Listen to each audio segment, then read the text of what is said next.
alcohol wasn't giving me the good time anymore, that it was always the dark cloud. I would just cry and cry and cry. It hit me when I felt his hand in my hand. I was like, oh no, like, what am I doing? That was the worst day of my life. I feel like I've been unplugged from the matrix. There's so much that I see now that I didn't see before. It's just really enlightening.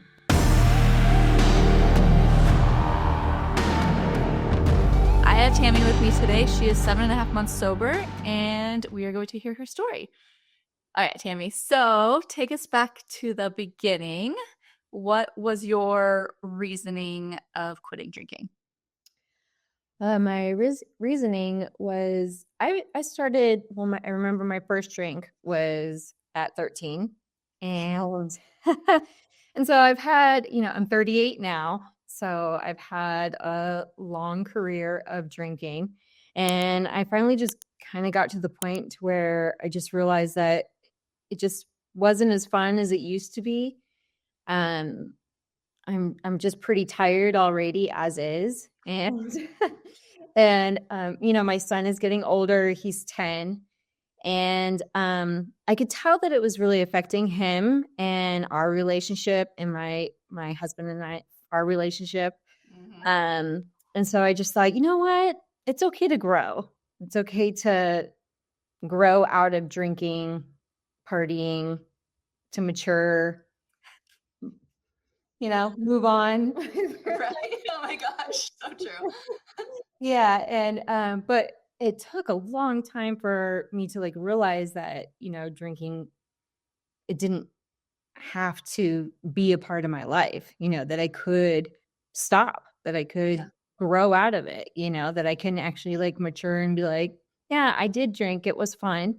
And there was a lot of really good times. And then there was some really bad times. And maybe it's just time I see what life is like without it, because I don't really remember what life was like without it, or socializing or any events, mm-hmm.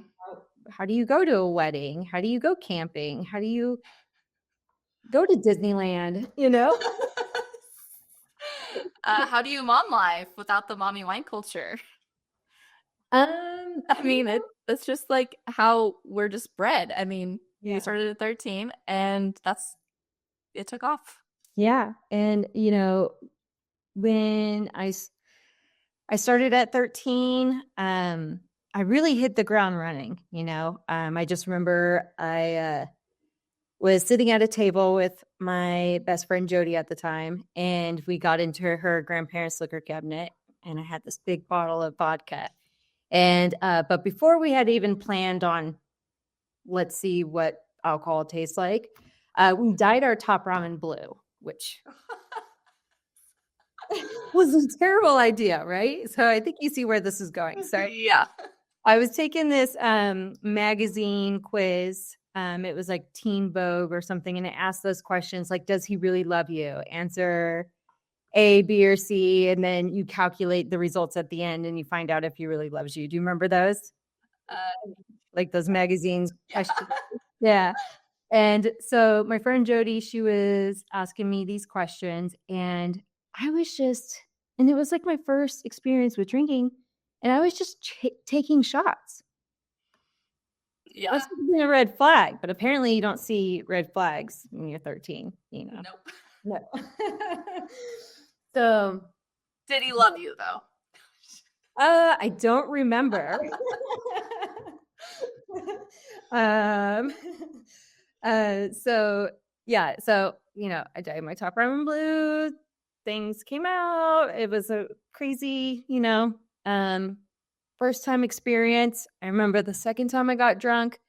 It was at my mom's house, and I ended up, all I remember about it was just being on top of a pool table. So it's like dancing. Yeah. And it was just probably my friend Jody and my sister, but anyways, so my first two experiences were, So you dyed the top ramen blue. Did it come out? Yes. My friend's grandparents had white carpet. Oh no. Yeah. And I was just throwing up everywhere. And I mean, it was just, kind of disgusting. And um I'm trying to somehow I got home and my mom said, I'm very disappointed in you, and I'm going to talk to you when you're sober. And I said, yes, I'm going to talk to you when I'm sober. So I remember that part too. Oh my gosh. But You went home that night? yeah, and somehow I don't remember how I got home, but I think probably my friends' grandparents figured out a way to get me home. And but I was kind of feral. Like my parents did not I didn't have any structure, any rules. I don't think I was ever grounded. So it's not like I even really got in trouble. They were kind of getting into their own trouble. So Yeah. I kind of was able to just do whatever I wanted, whenever I wanted from a very young age.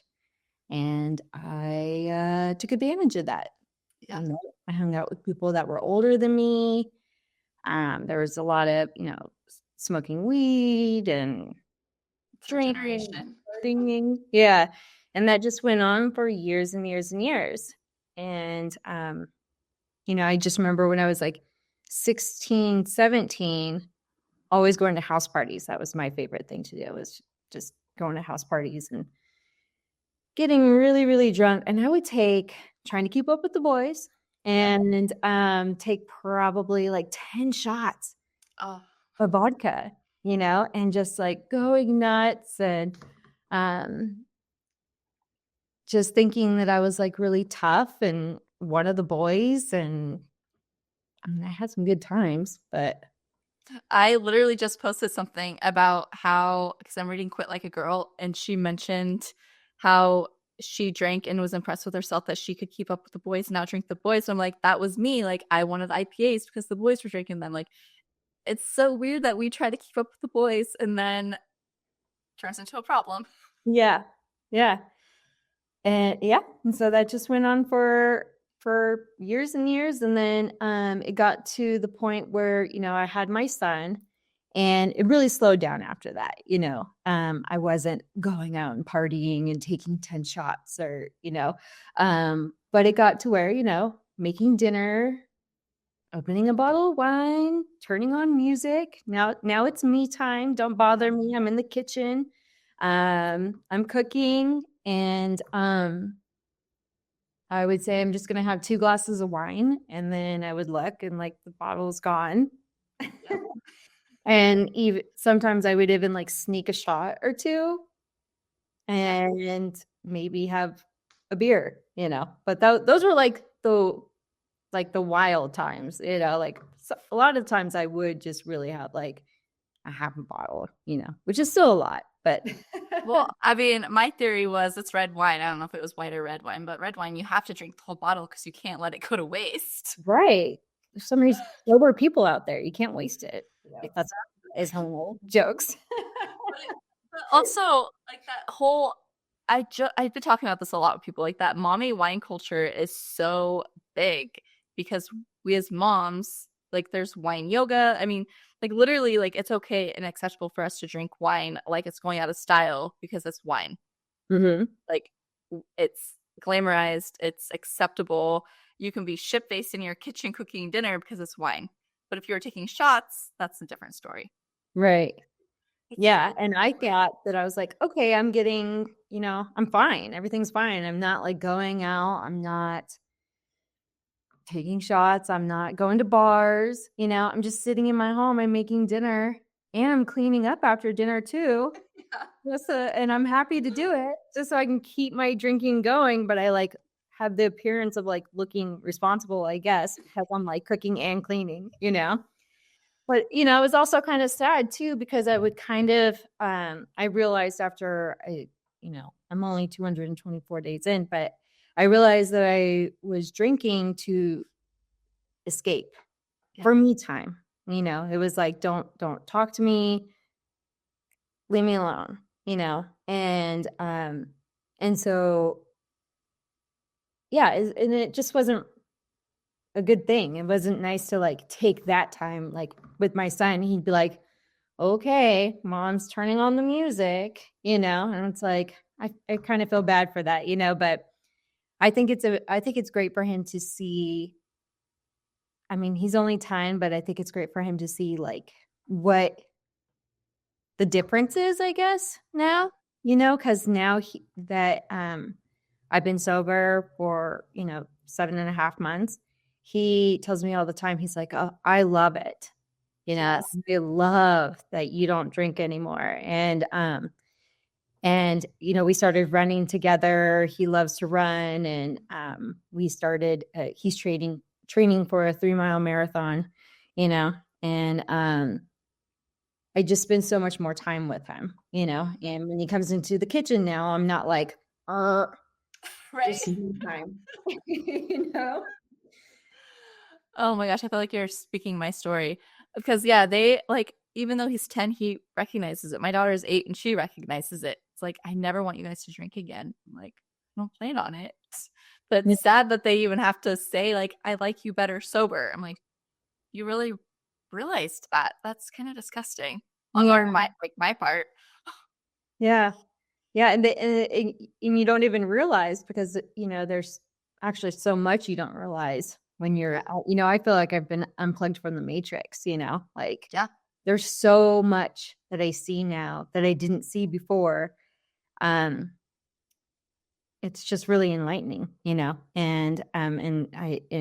yeah, I love that my son, he's just like, even just the other day, he was in the car and just he was looking out the window as we were driving, and he just looks at me and he's like, I just love that you're not drinking.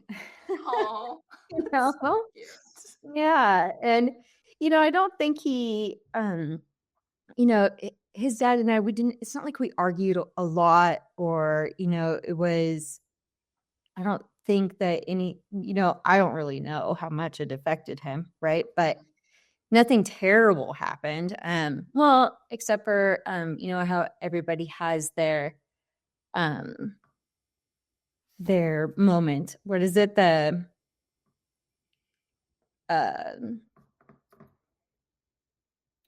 their breakdown moment with alcohol. Oh, I can't think of it right now. yeah. Me um Rock bottom. There we go. rock bottom, yes. My rock bottom moment was my birthday 3 years ago, and John and I, we were just not getting along at all.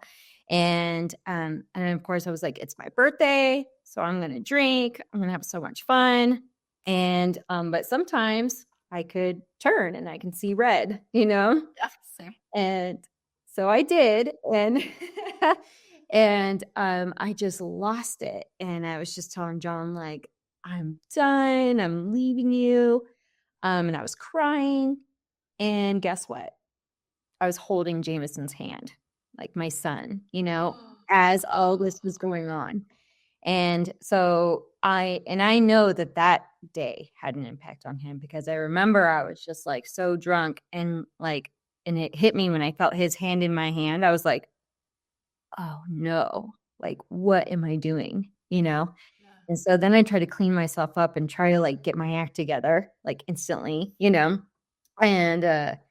he told me the day after that, he was like, that was the worst day of my life. Wait, your husband or your son? My son. Oh. Yeah. And then I said, okay. So, and that isn't when I stopped drinking, but that was when I got the idea in my head, like, maybe I should stop. Like, maybe this is a problem, And so I probably did I think I did a 30-day cleanse after that. But I was just like white knuckling it. And I was just like, oh, I can't wait until this is over. I can't wait to drink again. This is terrible. How does anybody have fun? and and so I don't think I made it the full 30 days. It was probably like 22 I was in the 20s, and I went back to drinking, and I was like, okay, well, I'm just gonna not drink hard alcohol, what everybody does. Oh, yes. And I'm just gonna drink wine, and I'm only gonna have 2 glasses each time. You know, uh, Yep. you know, And that lasted how long? uh, you know, who knows? Right? Oh my gosh.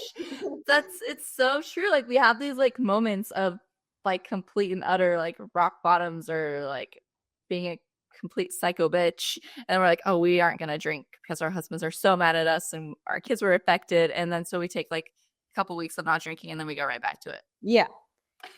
And it's because you're white knuckling it, in my opinion. Yep. Like, I feel like I have enough data research now to know that, like, a lot of quitting and feeling good about it is about your mentality. If you're like, oh, I want to drink, but I can't, like, oh, I wish I can, and this sucks. And I feel like I lost my best friend. And, Yeah.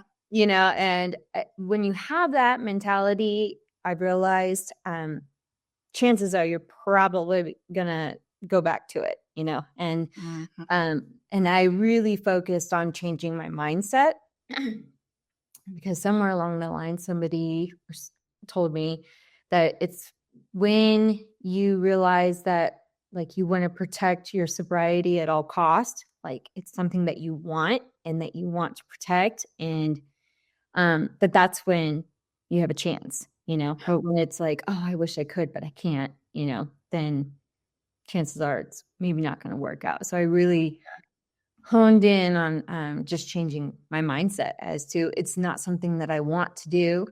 I'm lucky that I don't have to anymore, and try not to beat myself up about it, especially like my birthday where I traumatized my son.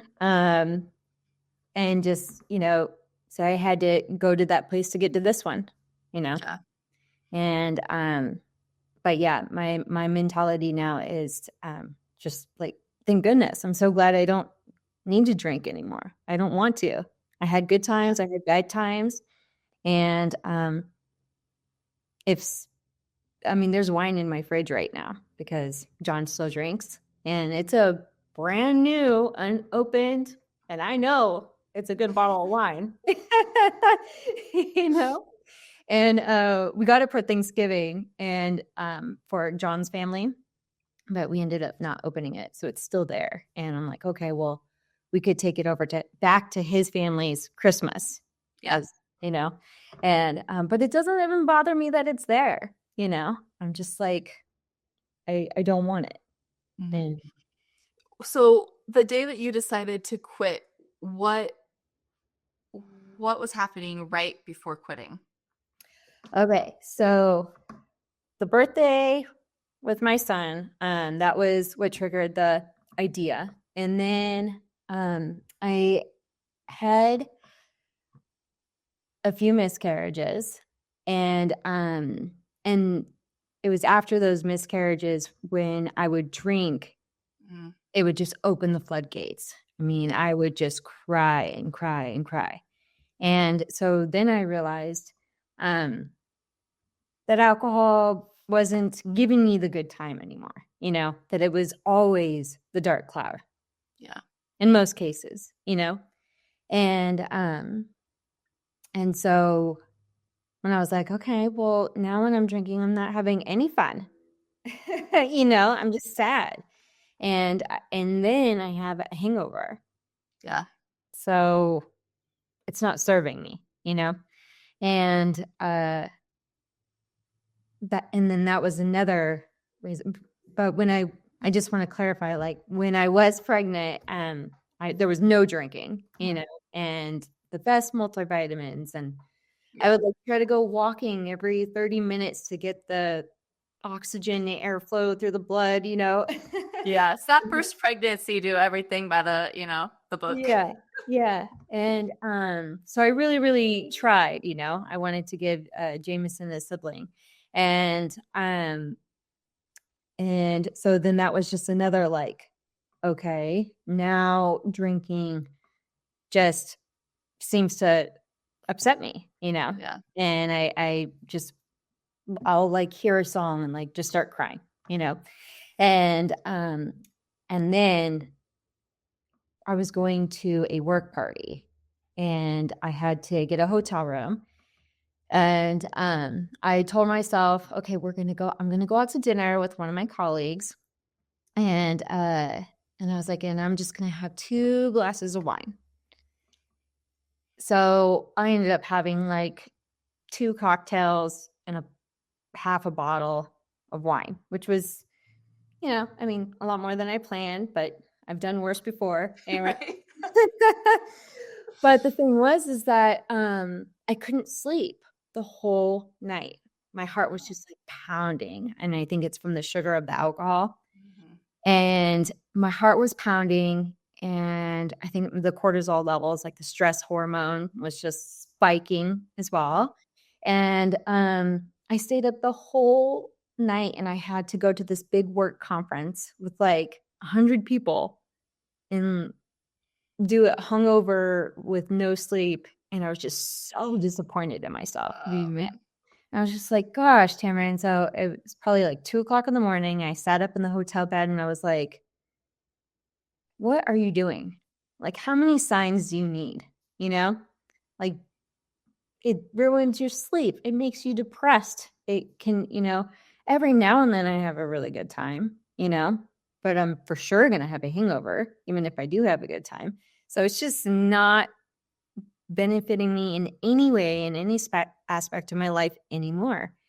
And so on my way home from the work conference, I called John and I told him I'm going to quit for a year and just see how what changes, and see if I like it. And I'm excited about it, you know. And so I started reading The Naked Mind, The Easy Way to Quit Drinking. I started listening to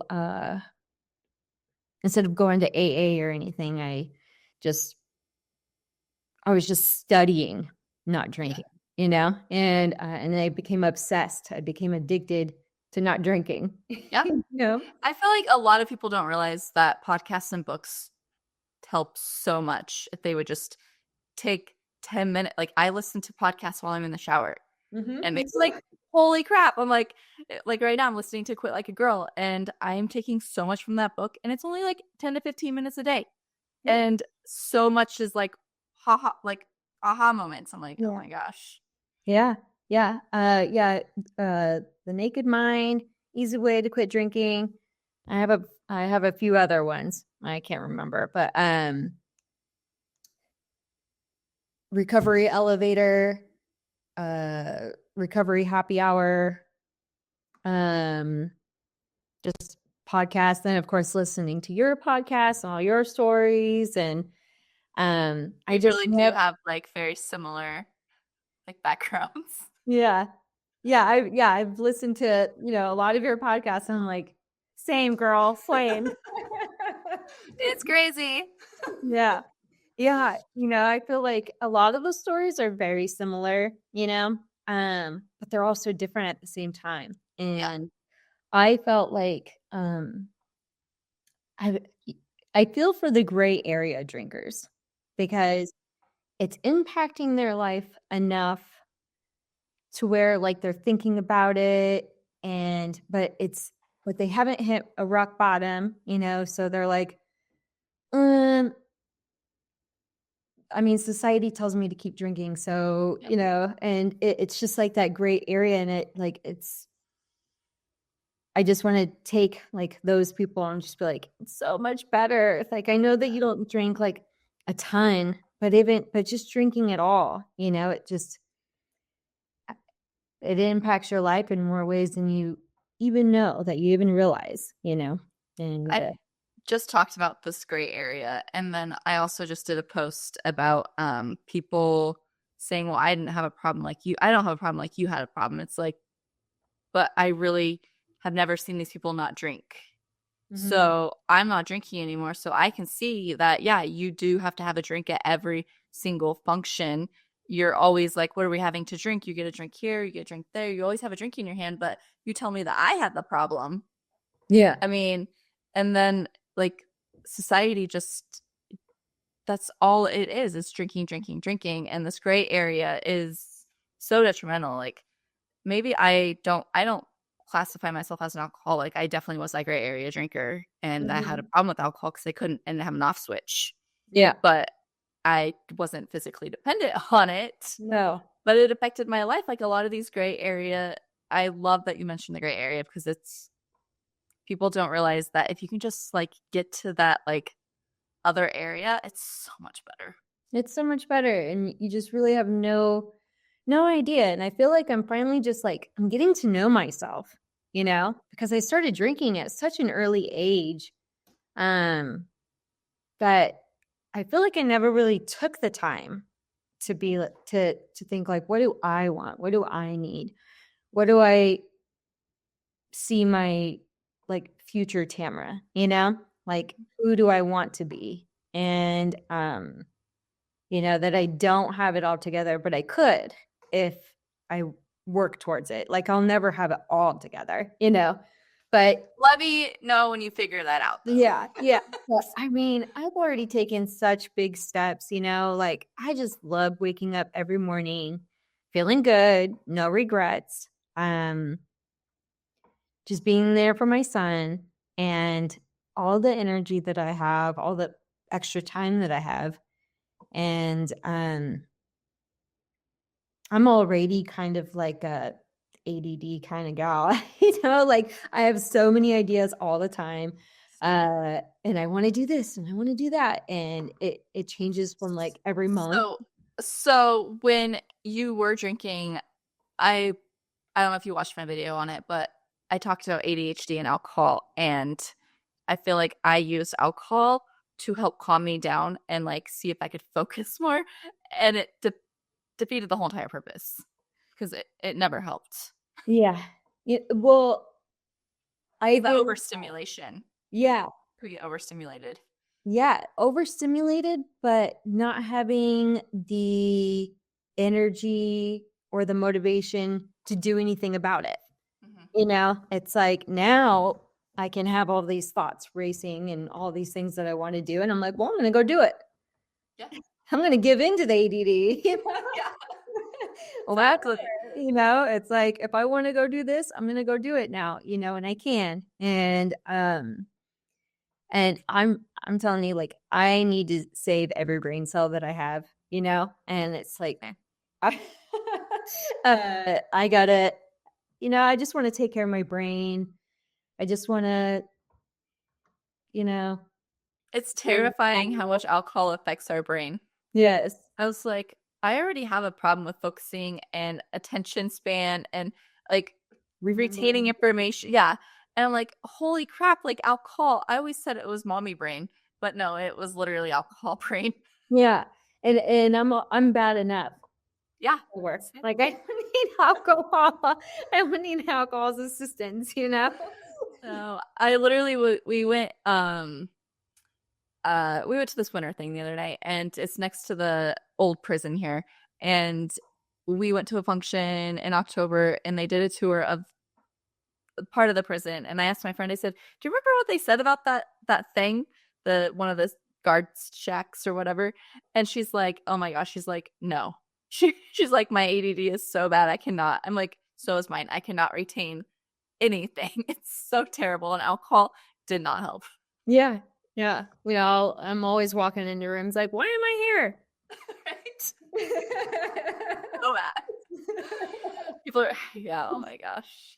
So when you quit, um, what tools did you use? You said you run with your son, so getting outdoors, walking, running, huge, huge like key to success.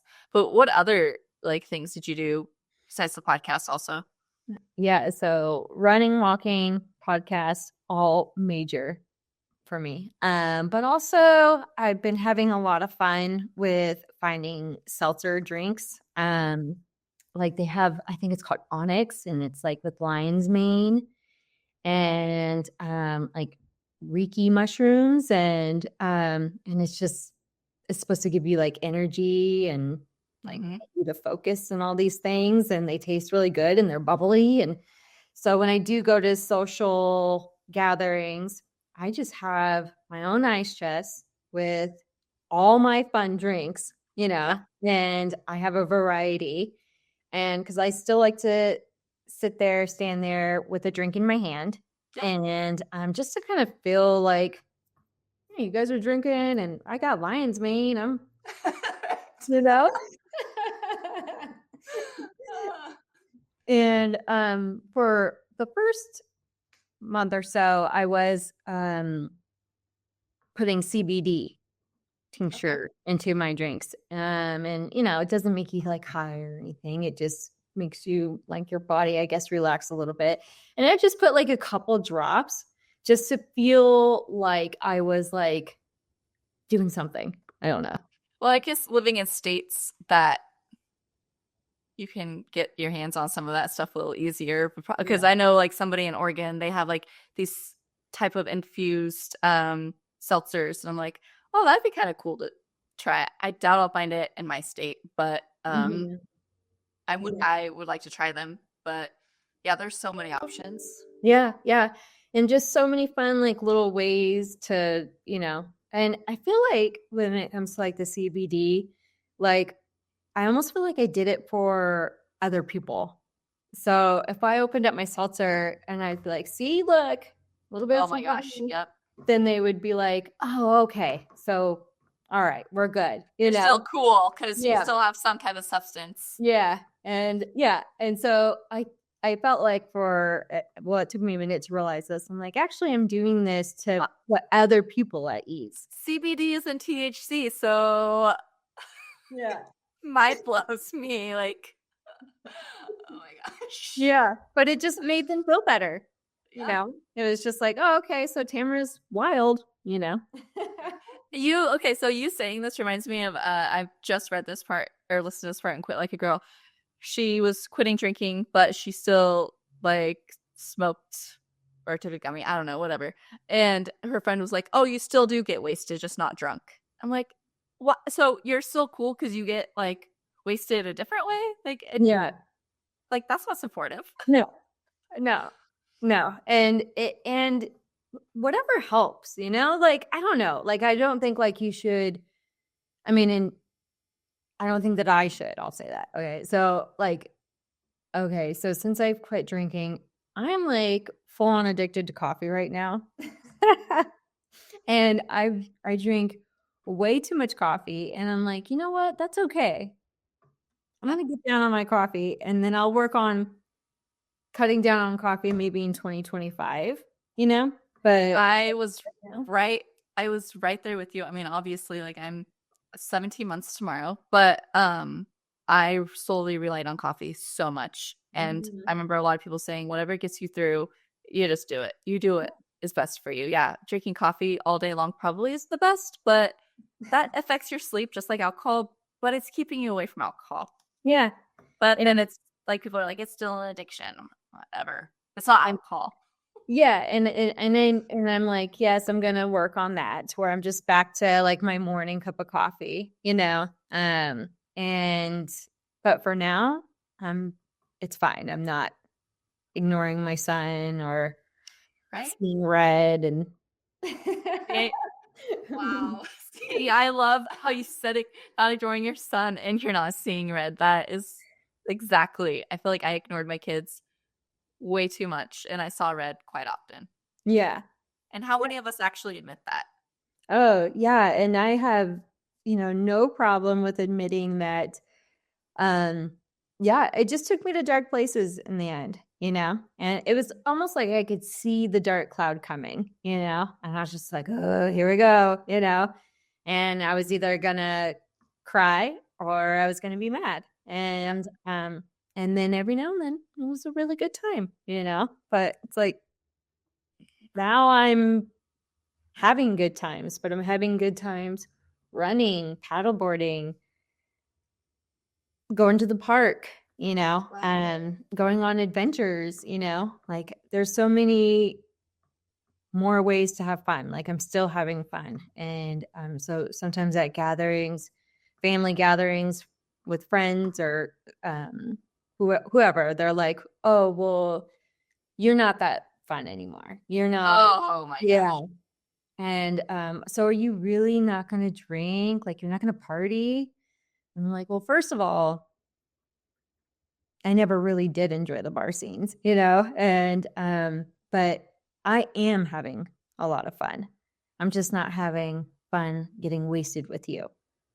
But if you ever want to go paddleboarding, if you want to go hiking, if you want to go climb that mountain over there, let's go. That Yeah. was fun, Yeah. But they're slowly coming around. And who says you can't have just as much fun drinking mocktails out at a bar? I mean, I made a friend who doesn't, she's been sober long, like for like 9 years now, and go out and have mocktails with her. Like, Mhm. why not change the culture? Yeah, it still has some sugar in it, but like you're not getting wasted and you can leave the bar. Yeah. I mean, we're still at that age and our kids are getting a little older to where they don't need us per se as much. Mhm. We can still go have fun with our friends and like come home and still be with our family, not passed out, blacked out, angry, whatever it was. Right. Yeah. And isn't it nice just like knowing that anytime, like if anybody needs you, Yeah. you're sober and you can take them to the hospital or pick them up from a night out or, like my son, he had a migraine and it was just like a very onset cute migraine. And I was able, and it was on a Friday night at like 10, 10 p.m.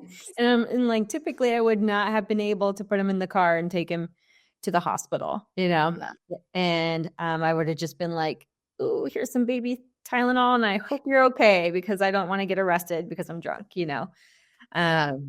yeah, so I love that. And I love just anytime anybody needs me, they can call me.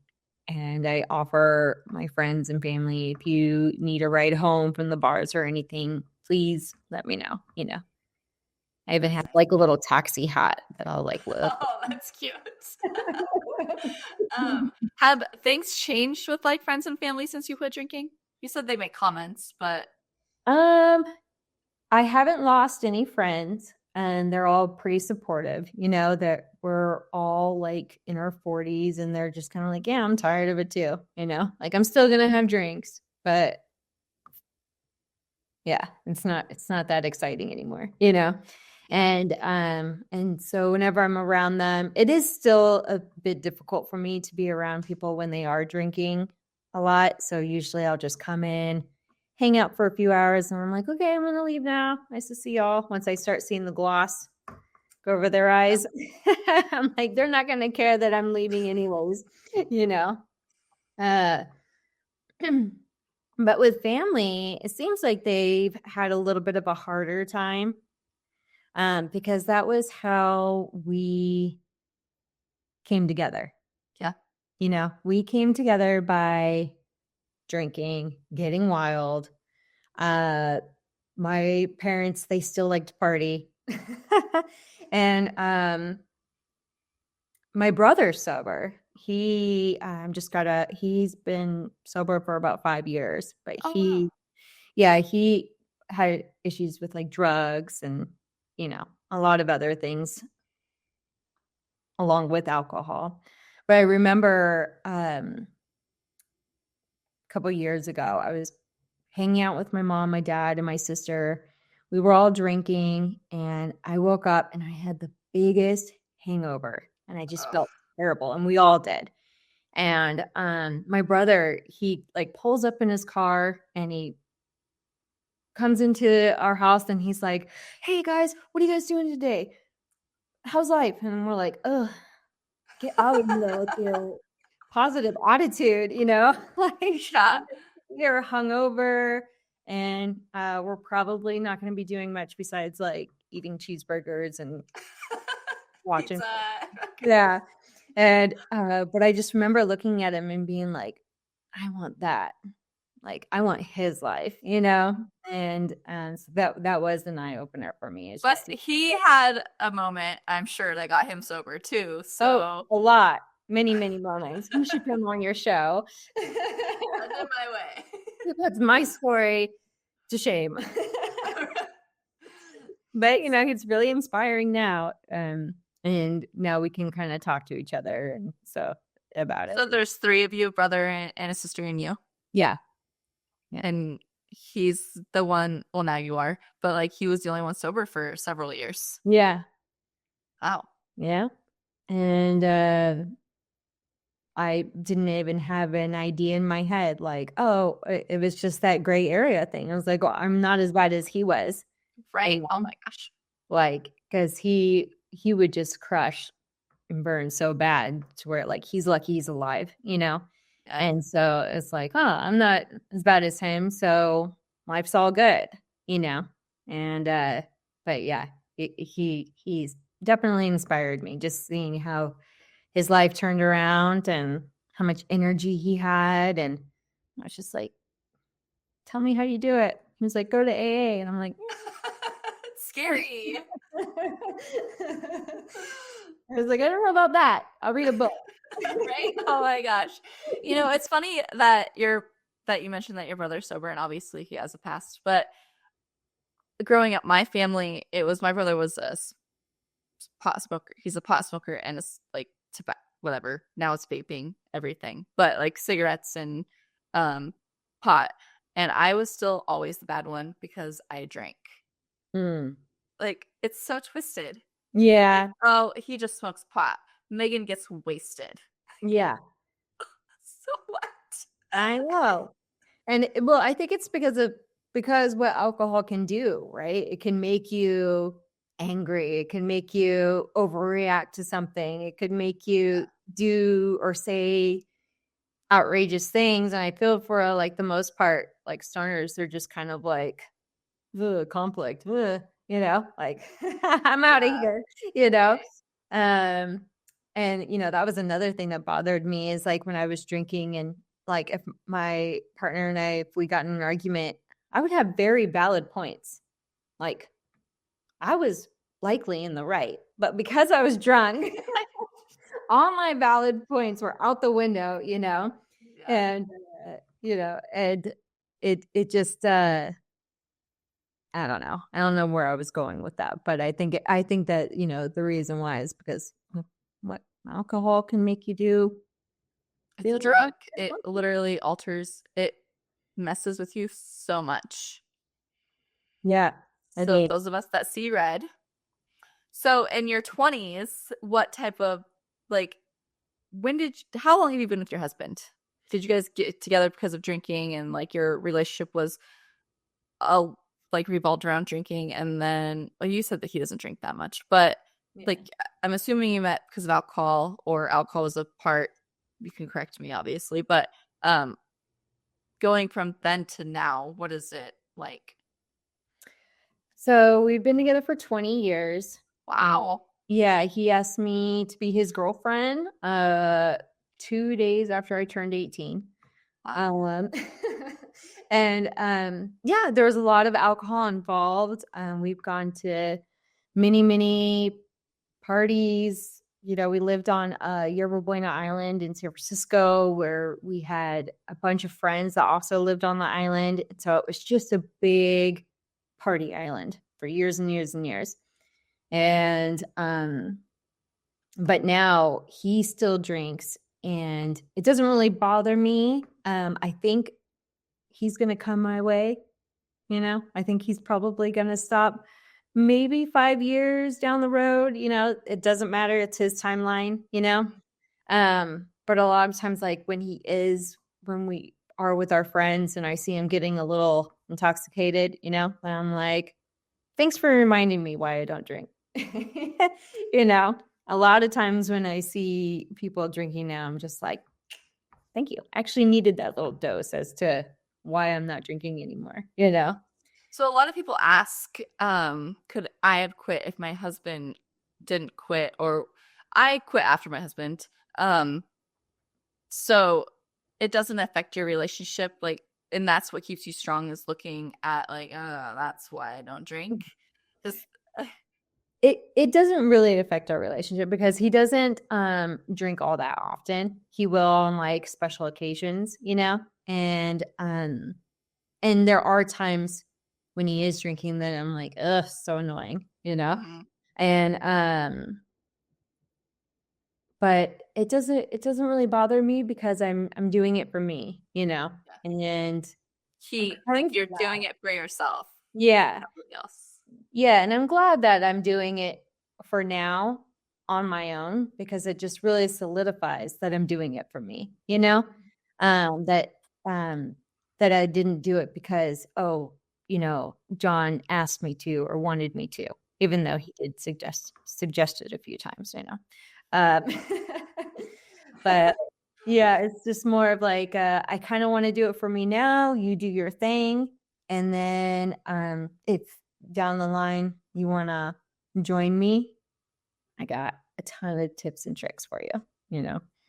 But So obviously, kind of like my situation, my husband didn't cause a lot of the problems when he was drinking. It was always me. Is that similar to you?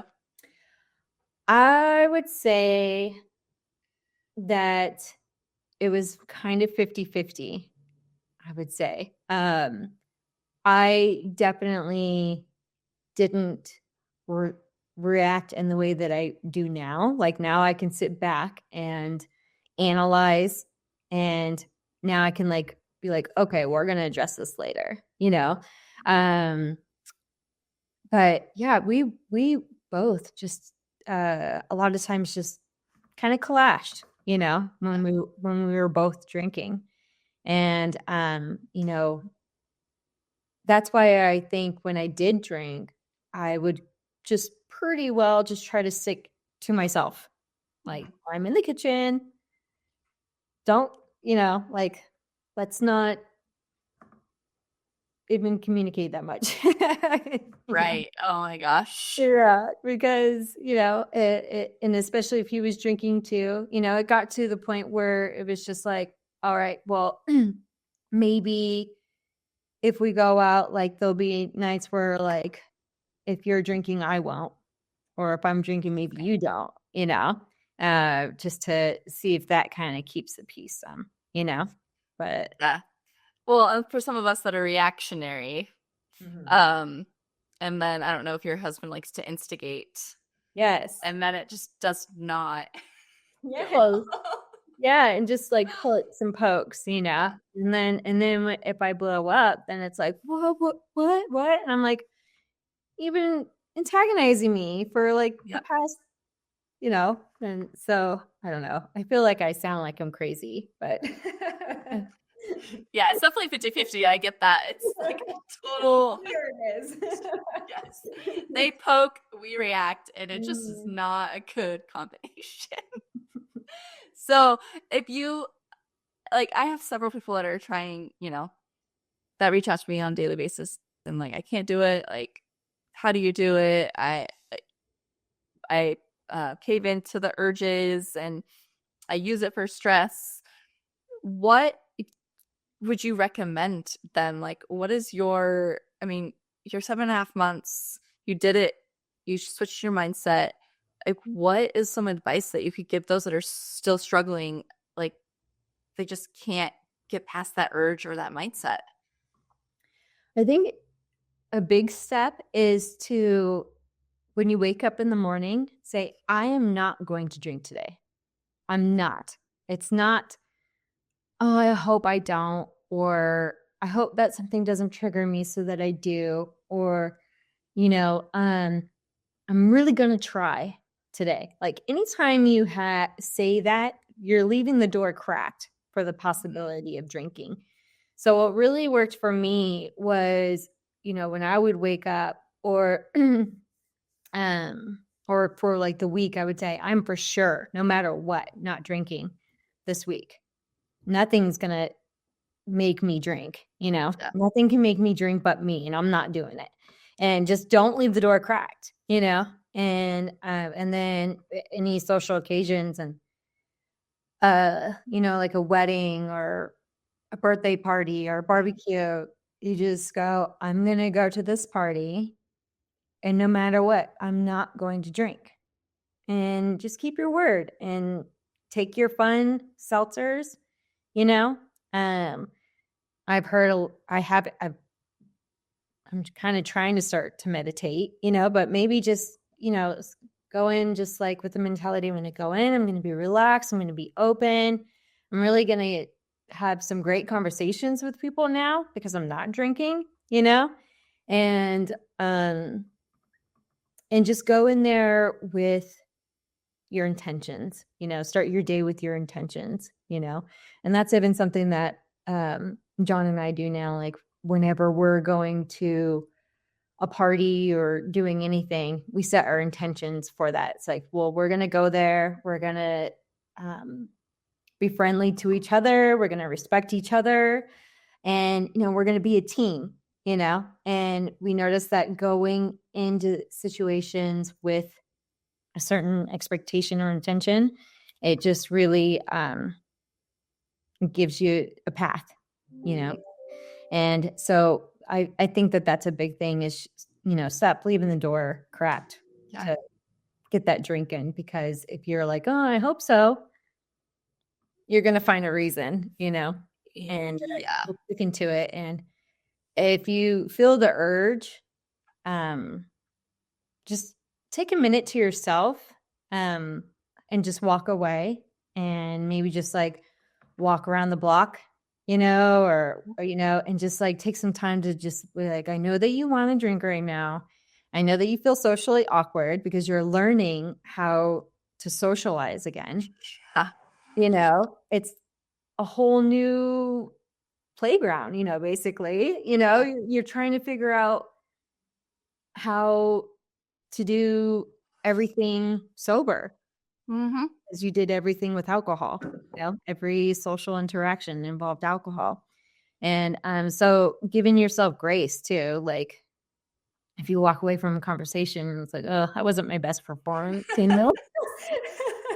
It's like, don't worry, you're still trying to figure this out, and just being nice to yourself. Don't beat yourself up, and listen to your podcast. I love to just, when I need a break, to just go walk away for, even if it's just 5 minutes, put on something like your podcast or an audiobook of Good Mind or something, and just to like remind yourself of why you're not drinking, and then come back. And then oftentimes I'd come back like, I'm the lucky one. Like, my seltzer water is great. And they taste just like Trulies and White Claws and all those like hard seltzers. If you get the right seltzers, and it just has MNA or the alcohol in it. Yeah, I get drinks that are so fun that a lot of my friends, they like look at my drink and they're like, oh, I kind of want what you're having, So it's like, just have fun with it. And something that I've been telling myself a lot is like, don't take anything too seriously. Just try to have fun. And just tell yourself, I'm not doing it today. And then the next day after that, It's literally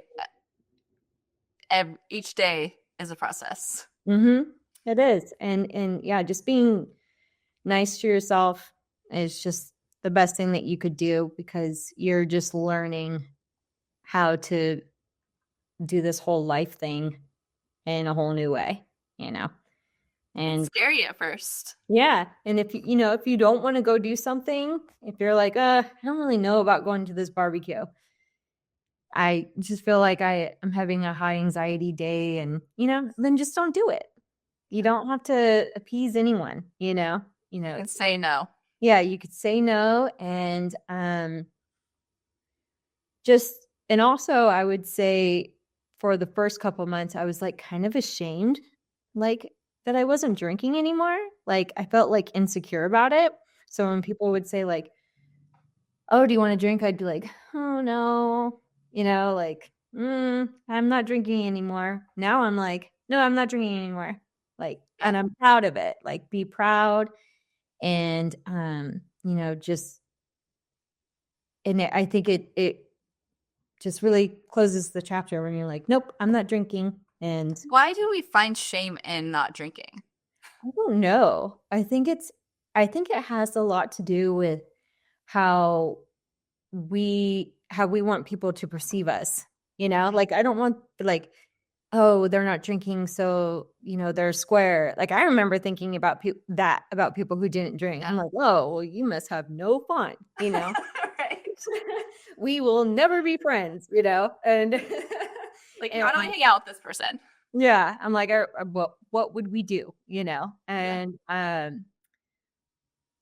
but I think it's also just like, I don't know, it's the whole mindset thing, I felt like I was like, yeah, I feel like a square, like, and then I just realized like, no, I'm not as square at all, and I noticed that when I say like, no, I'm not drinking, and then people are like, oh, okay, like great, but if I was like, oh no, I'm not, then they're like, Yeah. why not? Like, are you sure you don't want one? So it's Like, just, say it with confidence. So you're yes. like, gotcha. Yeah, like, say it with your chest and be proud and, just go for it and don't leave the door cracked for slips. Exactly.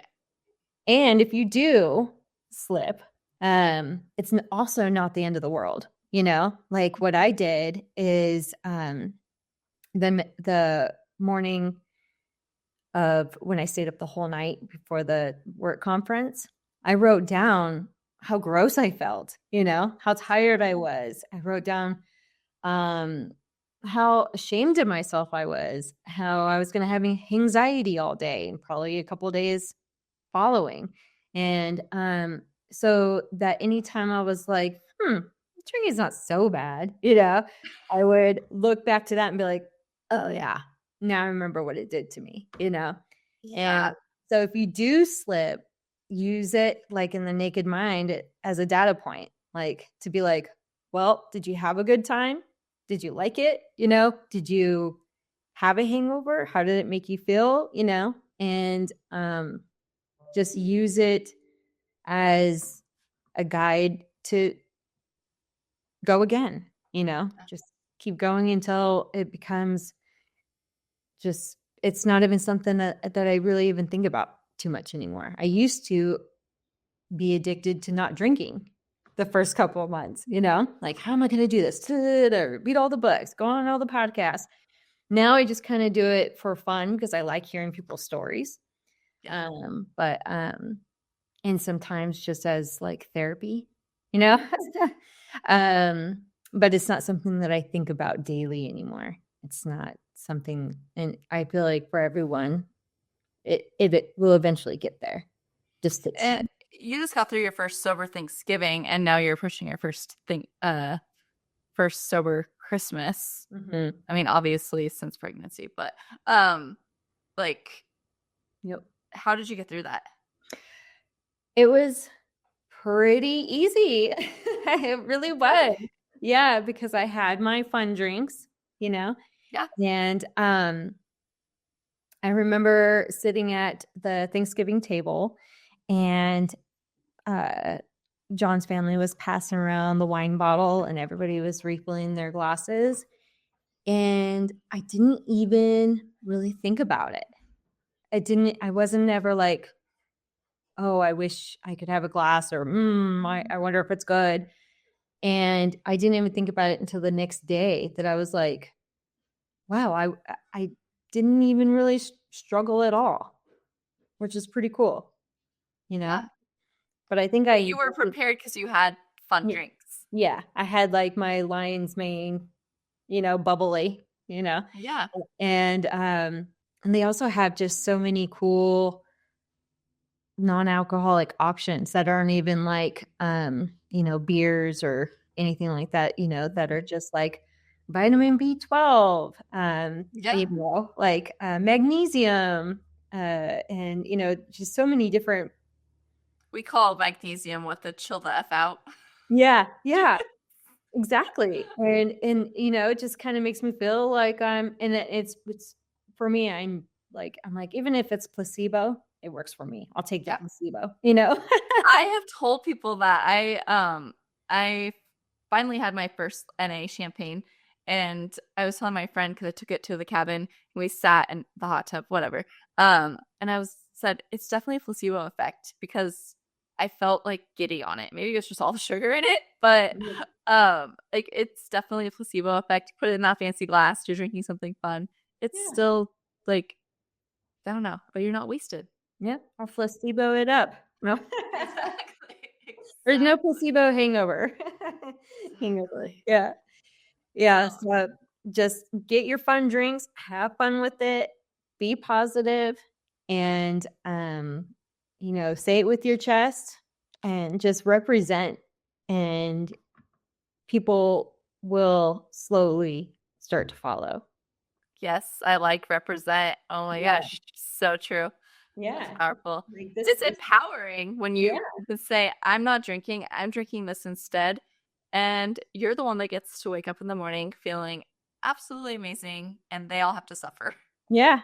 Yeah. And I actually even you know, I like to text, my friends and be like, "So, how do you feel this morning?" And they're like, "Oh, I felt terrible." I'm like, "Oh, Not that's good me. to know." Oh my gosh. I love that you mentioned how people will like slowly follow because it is true. I don't know about you, but I get so many people are like, well, I don't drink that much. Well, I've cut back. I'm like, I don't care what you do. Like, I'm doing this for me. And if you want to make yourself feel better by saying I don't drink that much, but you're still drinking just as much, that's your deal, not mine. But Right. it's just like they try to just like justify how much they drink or just because you quit drinking, they just make it so awkward. Yeah. I don't give a rat's ass what you're doing with your time. I just don't have to be that drunk person anymore. Yeah. And I love it and it's great. And um tell people whenever they're like, "Oh yeah, I'm thinking about it." I'm like, "Well, let me know. I'll be happy to, tell you what worked for me. And but if not, then rock on. And I'm going to rock on too, just in my own way." Exactly. Oh my Mhm. gosh. Thank you so much for coming on. I really appreciate it. So just one last thing. You are a real estate agent in California. Yes. What part of California? Grass Valley, California. Grass Valley. Mhm. So, So, for anyone watching this that wants to buy a house in California or sell your house and leave the city, sorry. We've had so many people from California move to Idaho. Like most of our clients that we've helped in the last like 4 or 5 years have been Californians. Yeah, I know. Everyone's moving out. Nobody's moving in.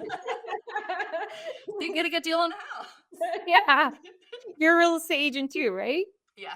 Yeah. And I just got into personal training and I know that Oh, you're into fitness too. yes. I'm like, Yeah. we have so much in common with her. Really do. Sober real estate agents that are into fitness. Yep. Exactly.